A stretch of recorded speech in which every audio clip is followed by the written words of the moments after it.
Welcome to Shankar IAS academy. So நிறைய பேர் GS எப்படி படிக்கணும் சார் அப்படிங்கிற மாதிரி நிறைய பேர் கேட்டுட்டு இருந்தீங்க. ஸோ அதுக்கான வீடியோஸ் தான் இது, ஓகேவா? ஸோ ஆக்சுவலாக வந்து நீங்கள் படிக்கிறப்ப ஜிஎஸ் வந்து ரொம்ப ஸ்ட்ரெஸ் பண்ணி படிக்காதீங்க. தமிழ் அப்படிங்கிறது ரொம்ப ரொம்ப முக்கியம். ஏன்னா 100% மார்க்கு 100% நம்ம கம்பல்சரி எடுக்க முடியும். அதனால இன்னொன்று ஸ்கூல் புக்ஸ்லேருந்து தான் உங்களுக்கு ஒரு 100% கொஷினும் இருக்கும் பெரும்பாலும், ஓகேவா? ஸோ அதாவது 1 or 2 கொஷின் மட்டும்தான் உங்களுக்கு வெளியிலேருந்து இருக்கலாம். பட் அந்த கொஷினையும் உங்களால் ஸோ பர்ஃபார்ம் பண்ண முடியும், ஓகேவா? ஸோ அதனால் நீங்கள் என்ன பண்ணுங்க அப்படின்னா, தமிழில் எவ்வளோ ஆழம் திருத்தமாக படிக்கிறீங்களோ அந்த ட்ராக்லேருந்து வெளியே வந்து தான் நீங்கள் என்ன பண்ணணும், ஜிஎஸ்ஸை ஒரு ஓவர் வியூ அதாவது அப்ரோச் பண்ணணும். ஏன் அப்படின்னா, நீங்கள் தமிழில் படிக்கிற மாதிரி ஜிஎஸ்ஸை line by line, inch by inch, வார்த்தை பை வார்த்தை படித்து உங்களால் மனப்பாடம் பண்ணியோ இல்லை அதை மெமரைஸ் பண்ணி அதே மாதிரி மூளைக்குள்ளே கொண்டு போய் அதை ரிட்ரீவ் பண்ணி அதை மார்க்காக கன்வெர்ட் பண்ணுறதுக்கு ரொம்ப சிரமமாக இருக்கும், ஓகேவா? அதனால் நீங்கள் என்ன பண்ணுங்க அப்படின்னா, என்ன தேவை அப்படிங்கிறத கரெக்டாக ஒரு ஓவர் வியூவாக படித்து பழகுங்க. ஒரு சில பாடங்கள் உங்களுக்கு 9th வரும், 10th வரும். அதே பாடங்கள் 11th 12th வரலாம். 6வதுலேருந்து 10வது வரைக்கும் இருக்கக்கூடிய ஜிஎஸ் பாடத்தை நீங்கள் தெளிவாக படிக்கும்போது அந்த புரிதலை வச்சு 11th 12th உங்களால் ஈஸியாக படிக்க முடியும். ஆனால் 6வதுலேருந்து 10வது வரைக்கும் அழுத்தம் திருத்தமாக படிக்கலை, பேசிக்கான கான்செப்ட் என்ன அப்படிங்கிறத ப்ராப்பராக பொட்டன்ஷியலாக உங்களால் உள் வாங்கிக்க முடியல அப்படிங்கிறபோது உங்களுக்கு 11th 12th சிரமமாக தான் இருக்கும், ஓகேவா? 11th 12th ஹிஸ்ட்ரியில் இப்போ 15-20 பாடங்கள் கொடுத்துருக்காங்கன்னா 20 பாடத்தில் உங்களுக்கு ஒரு 10 பாடம் மினிமம் சிலபஸில் கவர் ஆகுதுன்னா அந்த 10 பாடத்தை ஃபுல் அண்ட் ஃபுல் அப்படியே உங்களால் படிக்க முடியாது அப்படிங்கிறத ஃபஸ்ட்டு ஏற்றுக்கோங்க. என்ன தேவை அப்படிங்கிறத புரிஞ்சுக்கிட்டு அதை மட்டும் படிக்க ஆரம்பிங்க, ஓகேவா? அதே மாதிரி 75க்கு 75 ஜிஎஸ்ல உங்களால் வாங்க முடியாது அப்படிங்கிறத ஃபஸ்ட்டு அக்செப்ட் பண்ணிக்கோங்க. நம்மளால் ஜிஎஸ்ல அதிகபட்ச மார்க் வாங்குறதுக்கான முயற்சிகளை பண்ணணுமே தவிர ஸோ 100% மார்க்கு ஜிஎஸ்ல வாங்குவோம் அப்படிங்கிற மாதிரி ஸ்ட்ரெஸ் பண்ணி ஃபீல் பண்ணி படிக்கக்கூடாது, ஓகேவா? நான் என்ன படிக்கணும் அப்படிங்கிறத சொல்கிறேன். அதுக்கப்புறம் அதுக்கு தகுந்த மாதிரி உங்களோட அப்ரோச்சை மாற்றிக்கோங்க, ஓகே? ஃபர்ஸ்ட் என்ன கொடுத்துருப்பாங்கன்னா ஹிஸ்ட்ரி அப்படின்னு கொடுத்துருப்பாங்க. ஹிஸ்ட்ரி உங்களுக்கு நார்மலாக எங்கெங்கே கவர் ஆகுது அப்படின்னா ஃபர்ஸ்ட் வந்து 10th புக்கில் உங்களுக்கு 6 பாடங்கள் கொடுத்துருப்பாங்க. ரொம்ப ரொம்ப முக்கியமானது. ஏன் அப்படின்னா இந்த 6 பாடங்கள் உங்களுக்கு ஹிஸ்ட்ரியில் கவர் ஆகும். ஐஎன்எம் இந்திய தேசிய இயக்கத்தில் கவர் ஆகும்.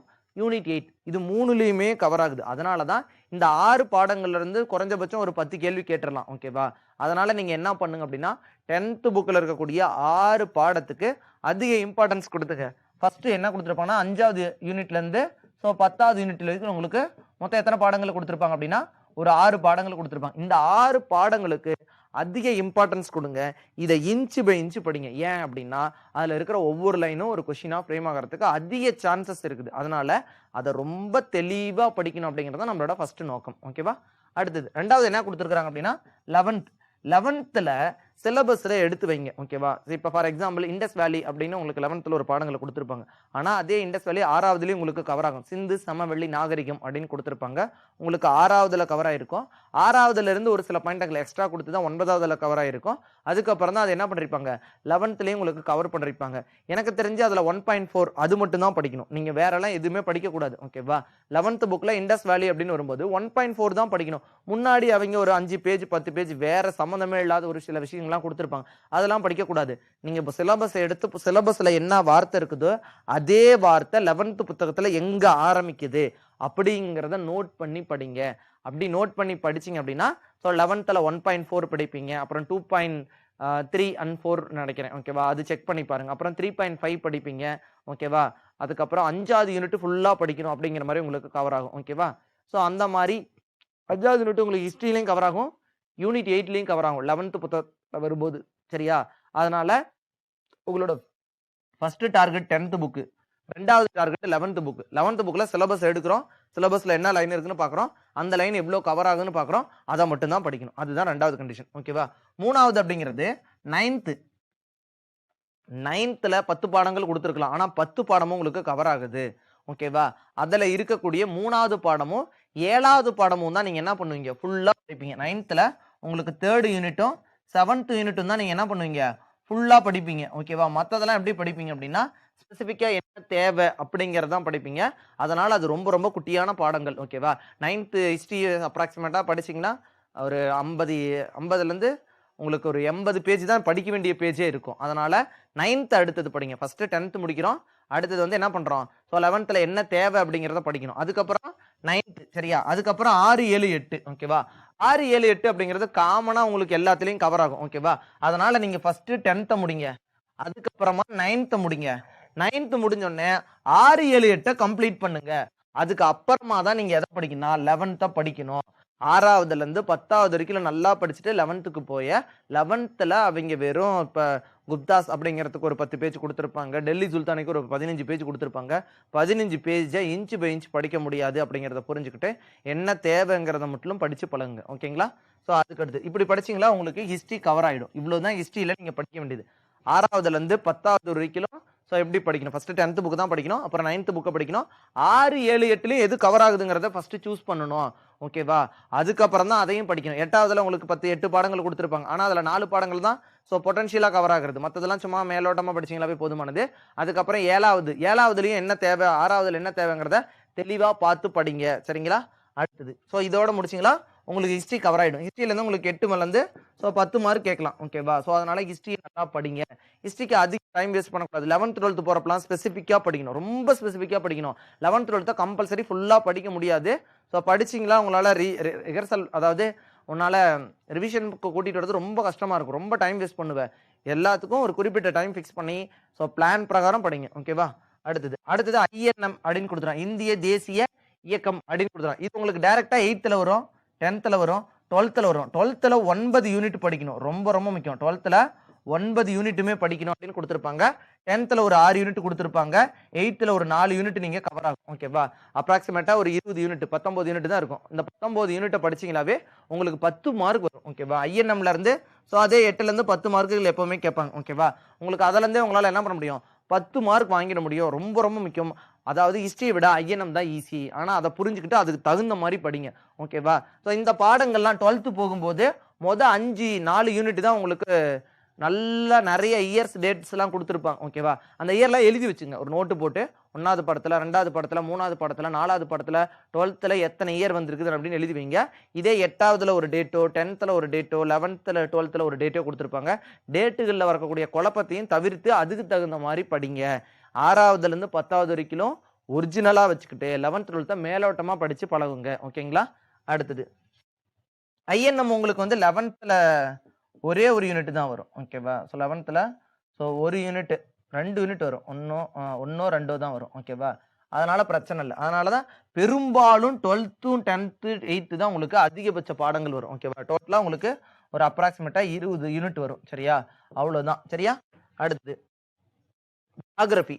நீங்க ஒரிஜினலா சிலபஸ் எடுத்து பாத்தீங்களா, உங்களோட ஜாகிரபி அப்படிங்கிறது எங்க கவர் ஆகுதுன்னா 10th புக் தான். 10th புக்ல 7 பாடங்கள் கொடுத்துருப்பாங்க.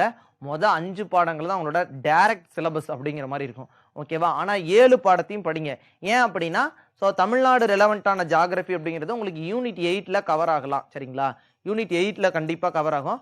அதுல உங்களுக்கு யூஸ்ஃபுல்லா இருக்கும். சரியா?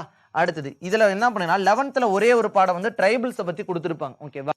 அதாவது தமிழக பழங்குடிகள் அப்படின்னு கொடுத்துருவாங்க, இந்திய பழங்குடிகள் அப்படின்னு கொடுத்துருப்பாங்க. அதை படிச்சிட்டிங்களா உங்களுக்கு ஜாகிரபி ஓவர் ஆகிடும். சார் இப்போ 6வதுலேருந்து 9வது வரைக்கும் ஜாகிரபிலேருந்து ஒரு கேள்வியோ 2 கேள்வியோ தான் கேட்குறாங்க. ஸோ அதுக்கு அதிக இம்பார்ட்டன்ஸ் கொடுக்காதீங்க, இம்பார்ட்டன்ஸ் அதில் குறைங்க. ஓகேவா? 10th புக்கில் 7 பாடம் தான் அக்யூரேட்டாக இம்பார்ட்டன்ஸ் கொடுக்க வேண்டியது, அதுக்கு அதிக இம்பார்ட்டன்ஸை கொடுங்க. 9th 6th வரைக்கும் சிலபஸ் எடுத்து செக் பண்ணுங்க. இதெல்லாம் கவர் ஆகுதோ ரொம்ப கம்மியாக தான் கவர் ஆகும், அதை மட்டும் படிங்க. மற்றதெல்லாம் படித்து டைம் வேஸ்ட் பண்ணாதீங்க. ஓகேவா? இதுலேயும் உங்களுக்கு 5லேருந்து 7 கேள்விகள் கேட்பாங்க. ஓகேவா? அது இந்த பாடங்கள்ல தான் அதிகமாக கேட்குறாங்க, குறிப்பாக இந்த பாப்புலேஷன் ரெலவெண்ட்டாக கேட்கறது. ஓகேவா? ஸோ அது ரொம்ப ரொம்ப முக்கியமான பாடங்கள், அதெல்லாம் தெளிவாக படிங்க. அடுத்தது ஸோ எக்கனாமி அப்படின்னு கொடுத்துருப்பாங்க. எக்கனாமி அப்படிங்கிறப்ப நீங்கள் 10th 4 பாடங்கள் படிப்பீங்க அக்யூரேட்டா. ஓகேவா? 11th 5 பாடம் இருக்கும், உங்களுக்கு 12th ஒரு 7 பாடங்கள் அப்படிங்கிற மாதிரி வரும். ஓகேவா? அப்ராக்சிமேட்டா இதை படிச்சிங்களாவே போதுமானது. இதுக்கு தான் அதிக இம்பார்ட்டன்ஸ் கொடுக்கணும். அதுக்கப்புறமா தான் 6th 9th படிக்கணும். ஓகேவா? ஸோ இப்போ வந்து ஃபர்ஸ்ட் 10th படிக்கிறோம், அப்புறம் 11th படிக்கிறோம், அப்புறம் 12th படிக்கிறோம், அப்புறம் 6th 9th வரைக்கும் என்ன கவர் ஆகுது அப்படிங்கிறத எக்கனாமியை எடுத்து வச்சு பார்த்து படிங்க. அதில் 5 ஆண்டு திட்டங்கள்லாம் உங்களுக்கு 11th தான் கொடுத்துருப்பாங்க. அதே மாதிரி 12வதோட எக்கனாமி படிக்கிறப்ப அவன் பேராவாக கொடுத்து வச்சிருப்பாங்க நிறையா. அதாவது 4 பேஜுக்கு உனக்கு வேலிடான 2 பாயிண்ட் தான் இருக்கும். நீ படிக்க வேண்டியது ஒரு தடவை வாசிச்சுட்டு வேலிடான அந்த 2 பாயிண்ட்டை நோட் பண்ணி ரிவிஷன் வரப்பெல்லாம் அந்த ஒரு 20 பேஜுங்கிறது உனக்கு ஒரு 5 பேஜ்லேயே முடிகிற மாதிரி ஸோ குறித்து அதை படிங்க. ஓகேவா? அந்த மாதிரி படிங்க. எக்கனாமியை பொறுத்த வரைக்கும் எக்கனாமி உங்களுக்கு கரண்ட் அஃபேர்ஸ் கூட சேர்ந்து தான் கேட்பாங்க. கரண்ட் அஃபேர்ஸில் என்னென்னலாம் ஆட் பண்ணும் அப்படிங்கிறதையும் ஸோ அதை அப்படியே பார்த்துக்கிட்டே வாங்க. ஓகேவா? ஒரு நார்மலான ஒரு புரிதலும் ஸோ ஒரு கரண்ட் அஃபேர்ஸ் ரெலவெண்ட்டான ஸோ புரிதல் இருந்துச்சுனாவே உங்களால் எக்கனாமியும் மார்க் வாங்க முடியும். சரிங்களா? ஸோ எக்கனாமிலையும் உங்களுக்கு 5லேருந்து ஸோ 7 மதிப்பெண் கேட்கலாம். ஓகேவா? ஸோ பெரும்பாலும் 8 கேள்வி ஸோ கரண்ட் அஃபேர்ஸோட சேரும்போது அது முன்ன பண்ணால் மாறுபடும். சரியா? நான் சொல்கிற எல்லாமே. சரியா? அடுத்தது பாலிட்டி கொடுத்துருப்பாங்க. பாலிட்டி அப்படிங்கிறது முதல்ல புக்கு ரொம்ப ரொம்ப முக்கியம். ஓகேவா? ஸோ நீங்கள் 10th படிப்பீங்க. 11th நிறையா பேர் எல்லா பாடமும் படிக்கணுமா அப்படின்னு கிடையவே கிடையாது. 11th கடைசி 3 பாடம், 13வது பாடம், 14வது பாடம், 15வது பாடம், அதுலேயும் ஸ்பெசிஃபிக்காக படிங்க. இந்த 13, 14, 15 என்ன அப்படிங்கிறத சிலபஸில் ஒரு தடவை பார்த்து படிங்க. அதுக்கப்புறம் இதில் 10வது பாடம், 11வது பாடம்லாம் படிக்கணுமா சார்லாம் நிறைய கேட்குறீங்க. ஆனால் 10வது பாடம், 11வது பாடம்லாம் உனக்கு முன்னாடியே 6 to 10th கவர் ஆகிற மாதிரி இருந்துச்சுன்னா அதுலேருந்து அந்த புரிதலை வச்சு உங்களால் பதில் சொல்ல முடியும். ஓகேவா? அதை மேலோட்டமாக படிங்க. ஓகேவா? 11th ஒரு 5 பாடம் படிப்பீங்க. ஓகேவா? புக் வைஸ் வரும்போது நீங்கள் இதில் 10th படிக்கணும், அதுக்கப்புறம் 11th, ஓகேவா? அப்புறம் 12th, ஓகேவா? ஃபர்ஸ்ட் 9th படிக்கணும். ஓகேவா? ஸோ இது இல்லாமல் நீ எக்ஸ்ட்ராவா 6 to 8, ஓகேவா? 6 to 8ல என்ன படிக்கணும் அப்படிங்கிறத தெளிவாக உட்காந்து படிங்க. 6வது இருக்கக்கூடிய பாடத்தை கேட்டாவே பதில் சொல்ல மாட்டேன். அதனால இதில் எதையுமே மிஸ் பண்ணக்கூடாது. பாலிட்டி அப்படிங்கிறது முழு மதிப்பெண் வாங்குவதற்கான ஒரு நல்ல பாடம். அதனால அதில் அதிகபட்ச மார்க் கண்டிப்பாக உங்களால் வாங்க முடியும். அதிலே ஸ்பெசிஃபிக்காக பாருங்க. 2வது சிலபஸை வச்சு படிங்க. சார் இந்த புக் வைஸ் முடிச்சுட்டாலும் நம்ம ஃபுல் மார்க் வாங்க முடியுமான்னா டவுட்டு. ஏன் அப்படின்னா சிலபஸ்ல என்னென்ன கொடுத்துருக்காங்க அப்படிங்கிறத தெளிவா படி. ஓகேவா? சிலபஸ் ரொம்ப ரொம்ப முக்கியம். ஏன் அப்படின்னா சிலபஸ்ல பாருங்க ஆன்டி கரப்ஷன் மெஷர்மெண்ட் அப்படின்லாம் கொடுத்துருப்பாங்க. ஓகேவா? லோக்பால் கொடுத்துருப்பாங்க, லோக் ஆயுக்தா கொடுத்துருப்பாங்க, ஸோ எலெக்ஷன் அப்படின்னு கொடுத்துருப்பாங்க. ஸோ தேர்தல் அதை பற்றிலாம் நீங்கள் ஃபுல்லாக படிச்சிருக்கணும். சிலபஸை வச்சும் படிங்க. பாலிட்டியை பொறுத்த வரைக்கும் ஸ்கூல் புக் வைஸ் 6வது முடிச்சாச்சு, 7வது முடிச்சாச்சு, 8வது முடிச்சாச்சு. ஓகேவா? ஸோ 9வது முடிச்சாச்சு. 9வது தெளிவாக படிங்க. அதில் தான் அந்த ஃபெடரல் சிஸ்டம் கூட்டாட்சி முறைகள் அப்படின்னு கொடுத்துருப்பாங்க. ஸோ ஒற்றையாட்சி தன்மைகள் என்னன்னு கொடுத்துருப்பாங்க, கூட்டாட்சி தன்மைகள் என்னன்னு கொடுத்துருப்பாங்க. அதுலேருந்து நிறையா கேள்வி கேட்குறாங்க. 9th 10th 6 to 10 உங்களுக்கு ஒரு 8 கேள்வியில் 5 கேள்வி கேட்டுருவாங்க. 3 கேள்வி தான் உங்களுக்கு ஸோ கொஞ்சம் முன்ன பண்ண இருக்கும். அதையும் படிச்சிடலாம். அடுத்தது ஆர்டிக்கல்லாம் எழுதி வச்சு படிங்க. எல்லா தடவையும் ஒரு ஆர்டிக்கல் கேட்குறாங்க. இருக்கிற ஆர்டிக்கல் 6வதுலேருந்து 12வது வரைக்கும் எத்தனை ஆர்டிக்கல் இருக்குதோ அதை எடுத்து எழுதி வச்சிங்கன்னா ஒரு 3 பேஜ் தான் தாண்டும். 3 பேஜ் இருந்தால் போதும், 1 மார்க் வாங்க முடியும். அதனால தெளிவாக எடுத்து எழுதி வைங்க. குறிப்பாக இந்த ஆர்டிக்கல் 10வது புத்தகத்தில் இருக்கும். ஓகேவா? ஸோ 10வது புத்தகத்தில் பாருங்க. 10th மாநில அரசுகள் கொடுத்துருப்பாங்க. அதுலேயே 163ல கிளாஸ் 1, 163ல கிளாஸ் 2, 163ல 1A அப்படிலாம் நிறைய கொடுத்துருப்பாங்க. அதெல்லாம் உங்களால் எழுத முடியாது. ஸோ அதை எப்படி தான் புத்தகத்தில் படிச்சினாலும் குழப்பம் வரும். அதனால நோட்டு போட்டு எழுதி வைங்க. அடுத்து சட்ட திருத்தம் அமெண்ட்மெண்ட் அப்படின்னு கொடுத்துருப்பாங்க. இது 12th கொடுத்துருப்பாங்க. ஓகேவா? எல்லா தடவையும் அமெண்ட்மெண்ட் கேட்டுட்டே இருக்காங்க. 12th இம்பார்ட்டன்டான அமெண்ட்மெண்ட் என்ன அப்படிங்கிறத பார்த்து அந்த அமெண்ட்மெண்ட்டுக்கு மட்டும் படிங்க. அமெண்ட்மெண்ட் எல்லா தடவையும் ஒரு கேள்வி இருக்கும். கம்பல்சரியா படிச்சுட்டு போங்க. ரீசெண்டா வந்த 99வது அமெண்ட்மெண்ட்லேருந்து 106வது கான்ஸ்டிடியூஷனல் அமெண்ட்மெண்ட் வரைக்கும் கம்பல்சரி படிச்சுட்டு போங்க. ஓகேவா? அதுல இருந்து ஒரு கேள்வி இருக்கும். இப்போ கூட ஜிஎஸ்டி பத்தியோ, இடபிள்யூஎஸ் பத்தியோ, ஓகேவா? ஸோ ஓபிசி பத்தியோ, ஓகேவா? ஸோ அதே மாதிரி அந்த ரிசர்வேஷன் வந்து ஸோ எதிர்த்து ஆங்கிலோ இண்டியன்ஸ்க்கு நீக்கியிருப்பாங்க இல்லைங்களா? ஸோ அதெல்லாம் கண்டிப்பாக கேட்பாங்க. அது தெளிவாக படிச்சிருப்பாங்க. அதுக்கு அடுத்தது யூனிட் 8 அப்படிங்கிறது ஹிஸ்ட்ரி படிக்கிறது கூடயே உங்களுக்கு கவராகி வந்துடுது. நம்பர் 1 எல்லாருமே பெரும்பாலும் குரூப் 4க்கு ஜென்ரல் தமிழ் தான். அப்போ ஜென்ரல் தமிழ்லேருந்து யூனிட் 8 ரிலவெண்ட்டாக வர எல்லா கேள்வியும் உங்களால் ஈஸியாக பதில் எழுத முடியும். ஓகேவா? 2வது என்ன கொடுத்துருப்பாங்கன்னா 6வதுல யூனிட் 8 பற்றி நிறைய கேள்விகள் இருக்குது. அதுக்கப்புறம் 9வதுல ஒரு பாடங்கள் இருக்குது, 11வதுல இருக்குது. அதே மாதிரி இதெல்லாம் ஹிஸ்ட்ரி 6, 9, 9th வரும்போதுலாம் அது வந்து ஹிஸ்ட்ரி பாடம் இருக்கும். அந்த ஹிஸ்ட்ரி பாடம் உங்களுக்கு அப்படியே யூனிட் 8ல கவர் ஆயிடும். ஓகேவா? ஃபார் எக்ஸாம்பிள் 11th வரும்போது 5வது யூனிட், ஓகேவா? அதுக்கப்புறம் 9வது யூனிட். ஸோ இதெல்லாம் எங்க வரும் அப்படின்னா உங்களுக்கு ஹிஸ்ட்ரியில கவர் ஆகாது. அதுக்கு பதிலாக யூனிட் 8ல கவர் ஆகும். ஹிஸ்ட்ரியில இருந்து கேள்வி கேட்டாலும் உங்களால பதில் சொல்லிட முடியும். சரியா? அடுத்தது 11th ஒரே ஒரு பாடம் எத்திக்ஸ் அப்படின்னு கொடுத்துருக்காங்க. 11th ethics. 11th அறவியல்ல ஒரே அந்த ஒரு பாடத்தை தெளிவா படிங்க. ஓகேவா? சோ அதுல இருந்து உங்களுக்கு யூனிட் 8ல கவர் ஆகும். ஓகேவா? இது படிச்சே போதுமானது. ஓகே? அதே மாதிரி இந்த ஹிஸ்டரியில வந்து இது ஒன்னு ஆட் பண்ணிக்கங்க. 12th ethics. 12th எத்திக்ஸோட unit 1. ஓகேவா? சோ இதோட யூனிட் 1 இங்க ஆட் பண்ணிக்கங்க. ஓகேவா? சோ ஹிஸ்டரியில. ஓகேவா? சோ அது மட்டும் ஒன்னு ஆட் பண்ணிக்கங்க. இங்க படிச்சீங்களா அறவியல்ல ஒரு பாடம் படிக்க போறீங்க. இது படிச்சீங்களாவே போதுமானது. சோ இத ஃபுல்லா தெளிவா படிங்க. யூனிட் 8. அடுத்து என்னன்னா யூனிட் 9. யூனிட் 9 அப்படிங்கிறது உங்களுக்கு ஸ்கீம்ஸ் ரிலவெண்டா நிறைய கேள்வி வரலாம். ஓகேவா? பெரும்பாலும் அப்படிதான் கேட்டிருக்காங்க. அது சென்ட்ரல் கவர்மெண்ட், ஸ்டேட் கவர்மெண்டா இருக்கலாம். ரீசன்ட் கரண்ட் அஃபேர்ஸ் நல்லா படிங்க. அதே மாதிரி இது ஜியோகிராஃபிலையும் கவர் ஆகும். ஓகேவா? ஜியோகிராஃபில உங்களுக்கு 6வது யூனிட் யூனிட் 10th இருக்கும் பாத்தியா, அதெல்லாம் கவர் ஆகி வருது. அதுக்கப்புறம் எக்கனாமிக்ஸ்ல கவர் ஆகி வருது. அப்புறம் பாலிசி நோட்ஸ், அப்புறம் கரண்ட் அஃபேர்ஸ் இதெல்லாம் கவர் ஆகி வரும். ஓகேவா? குறிப்பா பட்ஜெட். ஓகேவா? சோ பட்ஜெட் தெளிவா படிங்க. பட்ஜெட்ல இருந்து உங்களுக்கு என்ன பண்ணுவாங்க, கண்டிப்பா கொஸ்டின் இருக்கும். ஓகேவா? பட்ஜெட்ல சொன்ன எல்லா ஸ்கீம்ஸையுமே தெளிவா எழுதி வச்சு படிச்சீங்கன்னா உங்களுக்கு யூனிட் 9 ஈஸியா தான் இருக்கும். உங்களால ஈஸியா பெர்ஃபார்ம் பண்ண முடியும். ஓகேவா? அதே மாதிரி சிலபஸை தெளிவா படிங்க. யூனிட் 9க்கான சிலபஸை பார்த்துட்டு அதுக்கப்புறமா அதை எப்படி அப்ரோச் பண்ணலாம் அப்படிங்கிற புரிதலுக்கு வாங்க. சிலபஸையே பார்க்காம குத்துமதிப்பா படிச்சு பழகாதீங்க. அதே மாதிரி கரண்ட் அஃபேர்ஸ். கரண்ட் அஃபேர்ஸ் அப்படிங்கிறது நம்பர் 1 நியூஸ் பேப்பர். ஓகேவா? 6ல இருந்து 8 மாதங்களுக்கான நியூஸ் பேப்பரை நீங்க என்ன பண்ணணும் அப்படின்னா படிக்கணும். ஓகேவா? சோ நியூஸ் பேப்பர் கட்டிங்ஸை படிச்சுட்டே இருந்தீங்களா, சோ அது முதல்ல ஒரு 10 நாள் 15 நாள் தான் உங்களுக்கு கஷ்டமா இருக்கும். போக போக பழகிடும். ஓகேவா? அதை ஃபாலோ பண்ணுங்க. ஓகேவா? தமிழா இருந்தா தினமணியும், சோ இங்கிலீஷ் அதாவது ஹிந்து, சோ அதை ஃபாலோ பண்ணிக்கலாம், போதுமானது. அடுத்தது சங்கரோட ஜீரோ கரண்ட் அஃபேர்ஸ். அதுவும் உங்களுக்கு 8 மாசத்துக்கு ப்ரொவைட் பண்ணுவாங்க. ஸோ சங்கரோட ஜீரோ கரண்ட் அஃபேர்ஸை அது ஒரு மந்த்லயே வந்து ஒரு 30 to 35 பேஜ் தான் இருக்கும். ஓகேவா? ஸோ 8 மாசத்துக்கு 24 அப்படின்னா 250 பேஜ் இருந்தா போதும். ஸோ கரண்ட் அஃபேர்ஸை ஷார்ட் கட்டா படிச்சு பழகுங்க. ஏன் அப்படின்னா எவ்வளோ படிச்சினாலும் மறக்கும். உன்கிட்ட கம்மியான ரிவிஷன் வச்சிருக்கிறது கரண்ட் அஃபேர்ஸ் தான் வச்சிருப்பீங்க. அதை தெளிவா படிங்க. அதுக்கப்புறம் எனி ஒன் சோர்ஸ். ஓகேவா? ஏதாவது ஒரு சோர்ஸ். ஓகேவா? சங்கரோட ஜீரோ கரண்ட் அஃபேர்ஸ் படிச்சிருங்க. நியூஸ் பேப்பர் படிச்சிருந்தீங்கன்னா அதனோட கட்டிங்ஸ் சும்மா எழுதி வச்சு நோட் பண்ணி படிச்சிருந்தா போதும். அப்புறம் சங்கரோட கரண்ட் அஃபேர்ஸ் ஃபுல்லா ரிவிஷன் பண்ண போறீங்க. அப்புறம் ஏதாவது ஒரு நோட்ஸ். ஓகேவா? ஸோ உங்ககிட்ட என்ன நோட்ஸ் இருக்குதோ எனி சோர்ஸ் அதை ஃபாலோ பண்ணி படிங்க. அடுத்தது சயின்ஸ். சயின்ஸ்னு வரும்போது ஸ்கூல் புக்ஸ் 9th 10th அதிக இம்பார்ட்டன்ஸ் கொடுத்து படிங்க. பெரும்பாலும் ஒரு 10 கேட்கறாங்கன்னா ஒரு 6 கேள்வி 5 கேள்வி அதுல இருந்தே கேட்கறாங்க. 9th 10th இம்பார்ட்டன்ஸ் கொடுத்தாவே போதுமானது. 6 7 8 வச்சு ஓட்டிட்டு இருக்காதீங்க. 9th 10th எடுத்துக்கங்க. அதுல எது வந்து சிலபஸ்ல கவர் ஆகுது அப்படிங்கிற மாதிரி பாருங்க. அதுலயே உங்களுக்கு என்ன இயற்பியல், வேதியியல், உயிரியல் அப்படின்னு பிரிக்கிறீங்க அப்படின்னா சோ அதனோட இம்பார்ட்டன்ஸை பொறுத்து எப்படி படிக்கலாம் அப்படிங்கிற புரிதலோட படிங்க. ஓகேங்களா? அதே மாதிரி கொஸ்டின் எப்படி கேட்கறாங்க அப்படிங்கிற ரீசெண்டா எப்படி எப்படிலாம் அப்டேட் ஆயிருக்காங்கிறத பார்த்துட்டு அதுக்கு தகுந்த மாதிரி படிங்க. புத்தகத்துல இருக்குதுங்கிறதுனால சயின்ஸை படிச்சுட்டு இருக்க கூடாது.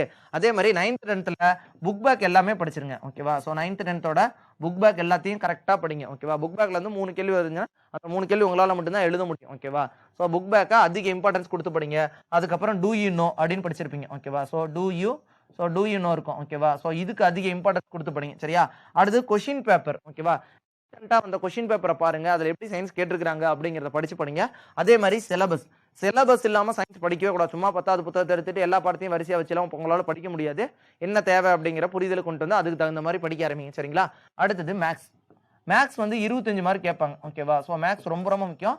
சோ இது 10வது யூனிட். ஓகேவா? சோ மேக்ஸ்ல என்ன பண்ணுங்கன்னா ஃபர்ஸ்ட் உங்ககிட்ட ஒரு நோட்ஸ் இருக்கணும். ஓகேவா? ஏதாவது ஒரு ஸ்பெசிஃபிக்கான ஒரு நோட்ஸ் வச்சுக்கோங்க. நோட்ஸை வச்சு தான் உங்கள எத்தனை மாடல் இருக்குது, எத்தனை டைப் இருக்குது, எத்தனை சம் இருக்குது அப்படிங்கிற புரிதல் வரும். அந்த புரிதல் வந்தால் தான் உங்களால சம் போட முடியும். அதனால அதை ஃபாலோ பண்ணுங்க. ரெண்டாவது ஸ்கூல் புக்ஸோட சம்ஸ் எல்லாம் ஒர்க் அவுட் பண்ணி பாருங்க. நிறைய கொஸ்டின் எப்படி ஸ்கூல் புக்ஸ்ல இருந்து அப்படியே கேட்கறாங்க. ஸோ அப்படி கேட்கும்போது ஒரு சில கேள்விக்கெல்லாம் உங்களுக்கு அதை ஒர்க் அவுட் பண்ணி பார்த்துருந்தா தான் அந்த இடத்துல பதில் போட முடியும். ஓகேவா? இல்லைனா போட முடியாது. அது ரொம்ப சிரமமாயிடும். அதை இது பண்ணுங்க. அடுத்து ப்ரீவியஸ் இயர் கொஸ்டின் பேப்பர். ஓகேவா? ஸோ இது ஒரு 25 கொஸ்டின் பேப்பரை டவுன்லோட் பண்ணி இதெல்லாம் ஒர்க் அவுட் பண்ணி பாருங்க. சரிங்களா? ஸோ அப்படி ஒர்க் அவுட் உங்களுக்கு ரொம்ப யூஸ்ஃபுல்லா இருக்கும். சரிங்களா? ஸோ அதுக்கு அடுத்து சங்கரோட டெஸ்ட். சங்கர்லேயே உங்களுக்கு என்ன பண்ணிருப்பாங்க, எல்லாத்துக்கும் டெஸ்ட் வச்சிருப்பாங்க. மேக்ஸுக்குனே தனியா. ஸோ எல்லா ஃபர்ஸ்ட் டெஸ்ட்ல இருந்து ஆரம்பிச்சு இப்போ 42 டெஸ்ட் முடிச்சிருப்பீங்க. ஓகேவா? ஸோ நான் இப்போ பேட்சை பொறுத்து அது மாறுபடும். ஓகேவா? ஸோ 42 டெஸ்ட்டுக்கும் எத்தனை தமிழ் இருக்குது, எத்தனை ஜிஎஸ் இருக்குது, எத்தனை ஜிஎஸ் கூட கொஸ்டின் பேப்பர் மேக்ஸ் கவர் ஆகி வந்துருக்குதோ எல்லாத்தையும் ஒர்க் அவுட் பண்ணி பாருங்க. ஓகேவா? ஏன் அப்படின்னா அதெல்லாம் டாபிக் வச்சு தானே கவர் ஆயிருக்கும். ஸோ 30 கொஸ்டின் கேட்குறாங்கன்னா ஸோ 20 ஒரு டாபிக்ல ஒரு 10 மாடல் இருக்குதுன்னா அந்த 30 கேள்வியும் அந்த 10 மாடல்ல இருந்து எல்லா டைப்லயும் கேட்டிருப்பாங்க. அது ரொம்ப யூஸ்ஃபுல்லா இருக்கும். ஓகேங்களா? சோ அதை ஒர்க் அவுட் பண்ணி பாருங்க. சரிங்களா? சோ மேக்ஸை பொறுத்த வரைக்கும் நல்லா ஒர்க் அவுட் பண்ணோம். அப்பதான் உங்களால 25க்கு 25 பெற முடியும். ஓகேவா? சோ இது இருந்தா போதுமானது. ஓகேவா? சயின்ஸ்ல ரொம்ப தெளிவா என்ன தேவை அப்படிங்கறத மட்டும் படி. மேக்ஸை ஃபுல்லா ஒர்க் அவுட் பண்ணு. கரண்ட் அஃபேர்ஸை ஷார்ட்கட்டா படிச்சு பழகு. யூனிட் 9 எப்படி வேணாலும் கேட்கலாம். ஸோ அதுக்கு புரிதல் இருந்தால் போதுமானது. அதே மாதிரி ஸ்கீம்ஸ் ரெலவெண்ட்டாக படிச்சு வை. யூனிட் 8 ஆல்ரெடி நீ ஜென்ரல் தமிழ் படிக்கிறதுனால நிறைய மார்க் வாங்க முடியும். அது இல்லாமல் யூனிட் 8க்கு மட்டுமே ஸ்பெசிஃபிக்கான பாடங்கள் ஹிஸ்ட்ரியில் எங்கே கவர் ஆகுது, எத்திக்ஸில் எங்கே கவர் ஆகுது அப்படிங்கிறத வச்சு படிங்க. சரிங்களா? அதே மாதிரி தான் ஹிஸ்ட்ரி. ஓகேவா? ஸோ 10th புக் தான் ரொம்ப ரொம்ப முக்கியம். 10th புக்கு அதிக இம்பார்ட்டன்ஸ் கொடுத்து படிங்க. ஓகேவா? 10th இருக்கிற கேள்வி தான் அதிகமாக கேட்பாங்க. சரியா? 10th புக்கு அதிக இம்பார்ட்டன்ஸ் கொடுங்க. அதே மாதிரி பாலிட்டி ரொம்ப ரொம்ப முக்கியம். பாலிட்டியில் உன்னால கண்டிப்பா முழு மதிப்பெண் பெற முடியும். ஓகேவா? அதுக்கு தகுந்த மாதிரி எப்படி என்ன பண்ணலாம் அப்படிங்கிறதையும் ஸோ சிலபஸ் வைஸ் பாலிட்டியும் கவர் பண்ணி வைங்க. ஓகேங்களா? ஸோ இது இருந்தால் போதுமானது. கான்ஃபிடென்ட்டாக படி. இப்போ இன்னும் வந்துட்டு 55 நாள் இருக்குது. 40 நாளைக்கு ஒரு பிளான் ஷீட்டை ரெடி பண்ணு. ஆல்ரெடி ஷங்கர்லேயே தமிழ் 40 நாள் எப்படி படிக்கலாம்னு ஒரு பிளான் ஷீட் கொடுத்துருப்போம். ஓகேங்களா? அதே மாதிரி ஜிஎஸ்க்கு ஒரு பிளான் ஷீட் ரெடி பண்ணி, ஸோ தமிழும் படிக்கணும், மேக்ஸும் படிக்கணும், ஜிஎஸும் படிக்கணும். ஸோ கண்டினியூஸாக படிங்க.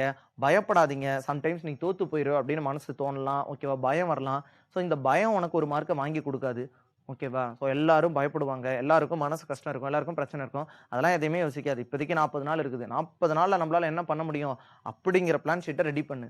40 நாள் அக்யூரேட்டா படிச்சுனா 41 நாள் எக்ஸாம் நம்மளால நல்லா பண்ண முடியும். அதுதான் நம்ம டார்கெட். 41 நாள் நல்லா படிச்சா 41ஆவது நாள் வேலை வருமா வரா அப்படிங்கிறதெல்லாம் யோசிக்கக்கூடாது.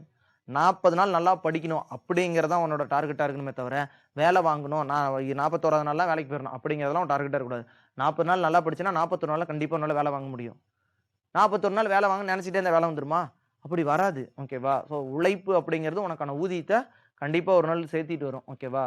ஸோ அதுதான் உழைப்பு மட்டுமே உனக்கான ஊதியத்தை கொடுக்கும். ஸோ அதனால உழைக்கிறதுக்கு அதிக இம்பார்ட்டன்ஸ் கொடு. பயப்படுறதுக்கோ, யோசிச்சுட்டு இருக்கிறதுக்கோ, ஸோ டீமோட்டிவேட்டா ஆகவே ஆகாதீங்க. ஓகேவா? ஸோ எவ்வளோ முடியுதோ அதுக்கான வீடியோஸ் எல்லாமே நான் உங்களுக்கு அப்லோட் பண்ணி கொடுக்குறேன். ஸோ முடிஞ்ச அளவு நல்லா கான்ஃபிடென்ட்டாக படிங்க. புத்திசாலித்தனம் அப்படிங்கிறதே எல்லாரும் பயப்படுறப்ப நீ பர்ஃபார்ம் பண்ணிட்டு இருக்கணும். எல்லாரும் தூங்குறப்ப நீ படிச்சுட்டு இருக்கணும். எல்லாரும் படிக்கிறப்ப நீ ரிவிஷன் பண்ணிட்டு இருக்கணும். அது இருந்தால் போதுமானது. ஓகேவா? ஸோ அதனால கவலையே படாதீங்க. கான்ஃபிடென்ட்டாக படிங்க. ஓகேவா? So all the very best. Thank you.